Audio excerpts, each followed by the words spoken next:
The Paris attacks. It was just one of the ways New Yorkers are showing that they're standing side by side in their grief. TV 1055 Steve Langford reports on the show of solidarity.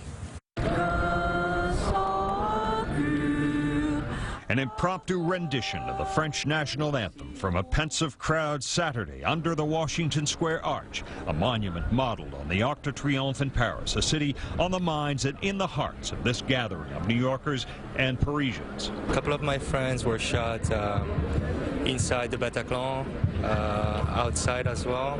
Julien Jung, a French citizen living in New York, says his friends wounded at the Bataclan concert hall will survive their injuries. Jung expressing his gratitude for how New York, which so suffered 9/11, is now showing its support. They must know what people in Paris feel like, and we really appreciate that as French people here. Excuse us, guys. Mayor of New York arriving to offer his condolences to and solidarity with the French people. We feel such deep sorrow. We feel such a sense of loss with the people of Paris. French citizens living in New York, who number in the tens of thousands, are deeply shocked at the new reality in their homeland. We, of course, always associated bombing with Beirut, but now Paris is Beirut, and that is something that is so new to us.